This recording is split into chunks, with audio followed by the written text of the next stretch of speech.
Market recap for Friday, the 21st November 2025.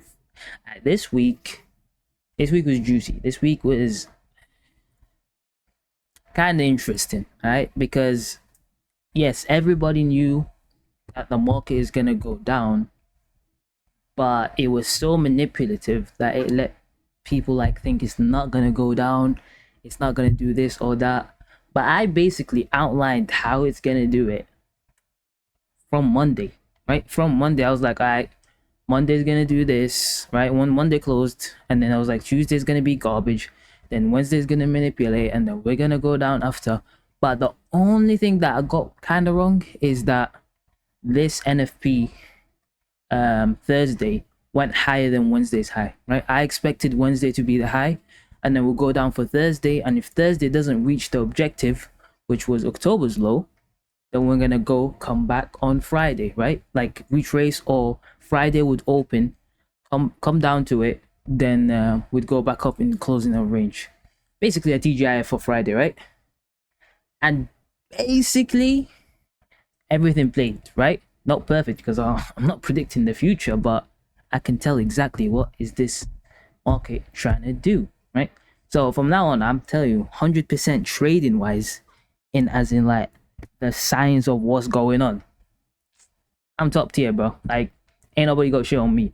But the main little thing right now that I'm working on is just the experience, right? So like me here, when I see this later, the main thing is the difference of what part I'm at right now is just the experience.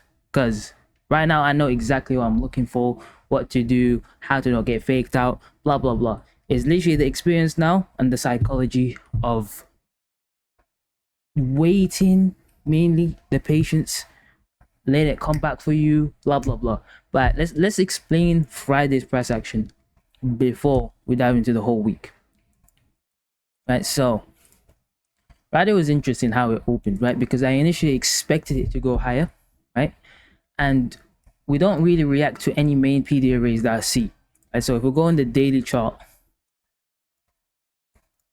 what we have, we don't really have much PD arrays, right?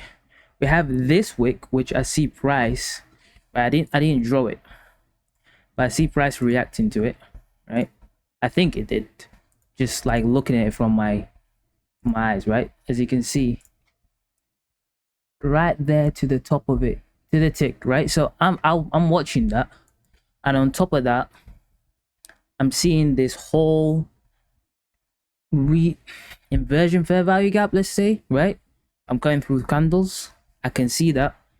So I'm just trying to gauge where price is gonna turn, right? I didn't expect it to be that low, like from yesterday. Like when I was looking at price, I expected us to go deeper, but then it became apparent that that's the low that we want to do. Why, right? Because at the start of the day, we could have had two things, right? We could have started by 9:30, opening up, going, taking the initial buy side, goes to another buy side, goes to discount here of the range, and then takes the last buy side, right? Which was lunch buy side from yesterday, and then stalling around here where we have a bunch of PD arrays, right? We have the daily order block, the like mean threshold, I think 4-hour order block. There's a bunch of PD arrays here stacked with this nice big fair value gap, right? Which means we could have opened up, went up there, and then come back and go lower. Or we could do exactly what we did now, go down here, either stall, like sit around here till 11:30, right? Or around 12, and then take that liquidity around here, make an SMT, and then go higher.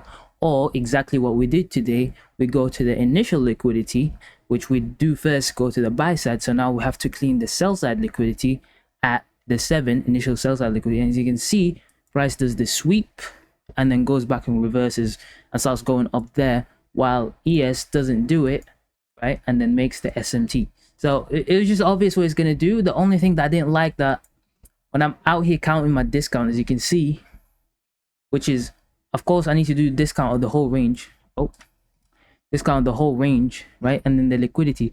But normally if it goes to a liquidity and the liquidity is that far, look, because that's beyond the OTE, that's beyond 0.79 right there, it's a bit questionable if it's going to reverse. Why? Because then at that point we're kind of making relative equal lows. But looking at it right now, if you watch, I mean, if you're staring at it without form fitting it, this exactly looks like what? Original consolidation, which makes sense because look, we made relative equal low, we made relative equal low on ES, and I'm pretty sure on YM all of these lows are just stacked from here, right? Equal lows for what? Next week. This is not going to be the low. Next week we're going to go even lower, right? Why? Because YM has relative equal lows, and then this is not how we reverse in the market. A lot of people will think this would be the low and that we're going to reverse for whatever. And I'm not going to lie, we could reverse, but it depends on what we do in this area. However, we're still going to come back. We're not going to come back and go all the way to the highs from October until we clean whatever we need to clean down here, right? So let's explain the entry, what I expected, blah, blah, blah, right? So get down to, now we took initial buy side, we took initial sell side, right? There is only one thing left, right? Buy side. That's literally the only way we can go. And on top of that, we have TGIF today. So we're expecting 20 to 30% minimum of the weekly range because we kept delivering bearish, right? So now, once we sweep the 730, I mean, not 730, the initial sell side, let's say, right? Then we go up, we clearly have an inversion fair value gap, which becomes from this whole area is an inversion fair value gap that makes the breaker, right? Which is not just a normal inversion fair value gap, that's called the gauntlet, right? So I have the gauntlet highlighted, market goes above it, closes above it, right? Boom, I have an order to buy it. And then now I'm expecting price to go into bullish order flow, and as you can see nicely we're wicking to it at 10:45, right? So we're literally 5 minutes away from the macro, so I'm expecting price to keep pushing higher and higher and higher because I'm expecting this to be kind of a mini market maker model, right? So this is the original consolidation, the first and second stage inside here somewhere with this garbage price action, and then here's smart money reversal. This is my low risk buy, right? And then I'm expecting first stage accumulation, right? Or first stage redistribution, whatever, right? At this price level. Why? Because normally there should have been a fair value gap here, but you can see there's a suspension block just sat right here, which I'm expecting for price, which goes up, right, to this fair value gap that's unfilled. But look at the bodies. I'm like, okay, I'm watching it, but I do not want price to close below this suspension block. It closes below it. I push my stop loss slightly above. It doesn't touch it, but it's right break even. Then it goes back up, and then you see price respecting the midpoint again, and it doesn't go higher, and then goes back down, hits me, stop me at break even. What's all of this? What's this? This is basically time distortion, right? Price actually should have went up, but this is just time distortion because it's not the time yet.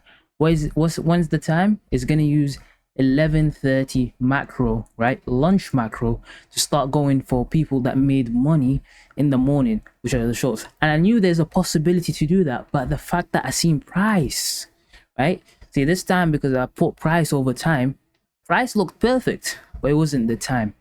Look at when we're getting close to time, right here, 11:17. Again, we go to the same range, but then guess what?